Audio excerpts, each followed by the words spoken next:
how do you get anything adapted properly nowadays? Because George R. R. Martin was talking about how they're already altering his story, and the Harry Potter TV show is coming out, and they're already doing diverse casting for the leads. So already these stories that you're trying to adapt from famous franchises are being altered by people in Hollywood. So it's how do you get anything remotely, truly adapted from the source material? You don't, because like when you ask a studio to invest tens of millions, if not hundreds of millions of dollars in the project, it always comes with caveats, and those caveats are usually, yep, you're going to have to meet our quotas because we have to meet it to justify our investment from BlackRock. George needs to be a bit careful as well, because having all these complaints and writing all these blog posts is just everyone's looking at him like, you'd be spending that time writing something else. Can we honestly, like each episode of Open Bar, can we just have like a wheel of excuses that we spin? Like, what is George's excuse this week for why he's not written fascism? Yeah, it's like fascism. He's working too much on all of his other TV shows there, and I love that they chose the term "eating up too much of his time." Like, there's only so much eating that gets done in George's case, and it's not by his time. It's like Nazis keep coming in and burning his pages, and he went, "God damn Nazis! Not again! You keep destroying my books." Yeah, it's like he's sort of saying like, "Oh, I have to take all of the world's problems onto my shoulders, and because I'm busy solving all of that, I can't write my book." Like, what are you actually doing? You're just sitting there collecting your paychecks. You're not actually working. Like, I think everyone knows the real reason he just doesn't want to finish it. He doesn't want to finish it and have all that expectation put on him because he knows it'll never live up to expectations now.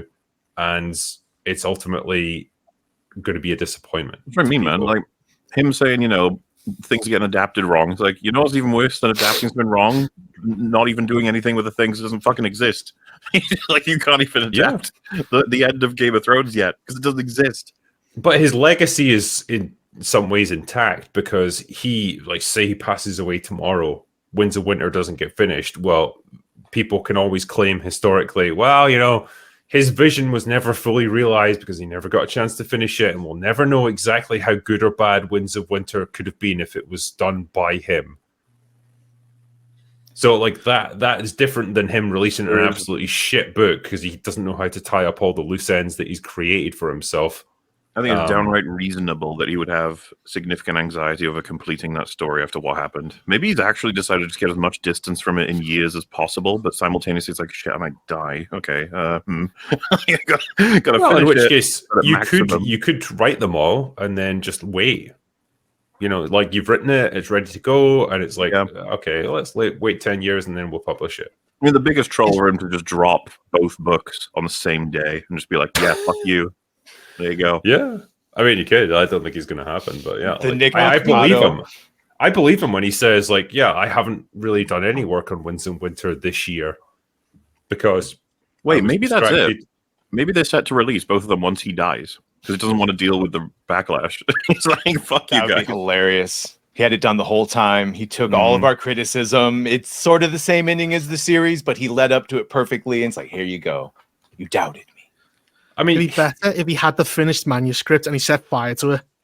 Like that Banksy painting, like when people bid like $10 million for it and it just shreds itself. He tosses it into the Grand Canyon and there's people who jump in after it. Like, no! Hey, Badger, were you going to say that he is the Nikocado avocado of writers? I was going to say, he comes back, he's like, do you know what? It's complete and my BMI is healthy. What's up? Yeah, like George just appears in public and he's totally shredded. Which way do the winds of winter blow? That way. Yeah. I don't know, man. It's just... he obviously doesn't need the money at this point in his career. He's making bank off all the TV shows and stuff. So that's great, I suppose. And maybe there's just not a strong incentive for him to sit down and finish this book. Like, why tarnish your legacy by releasing a disappointing novel when you can just sit back and let people imagine what could have been? I don't think he could also be hoping for a Wheel of Time situation where, was it Brian Sanderson finished the books after he died? Oh, yeah. Yeah, I mean, I'm sure they've got ghostwriters lined up because they must know even in the outside chance that he finishes Winds of Winter, and that's a big if at this point, he is never going to finish A Dream of Spring. And so someone's going to have to be lined up to finish that for him. That's what Gary says. Why doesn't he just give them, the ghostwriters, finish your series while you go do your TV shows? You can at least see it in your lifetime. Yeah, and then he gets to see it be destroyed again. Right. Oh, maybe that's why he's not finishing it. He doesn't want him to It's the Night Queen. Yeah. Night Queen, yeah. Jon Snow's going, McQueen, and he's torn between Daenerys and a Night Queen. He's running around going, McQueen. Where's my Jon Snow series? Wasn't that happening? No, How many spin-offs do they actually have lined up at the moment? Duncan I've Egg. lost track. Right. That's next year. House of the Dragon. They're doing the 10,000 ships with the Queen of Dawn, the future Queen of Dawn. They had Blood Moon, which is about feminism, that got cancelled. Yeah. That was Naomi Watts was going to be in that. Aegon the Conqueror. Are they still doing she's that? Land the Clever. Aegon's Conquest. That's right. I never got why they didn't just do Robert's Rebellion immediately after God of Thrones. Yeah, just down. go backwards God in of order. Thrones. God of War Thrones. Mm-hmm. Yeah, would Do you know that'll be hype, right? When they release the trailer and it's like Ned Stark, Robert Baratheon in their prime, people will be like, "Ooh, I remember them."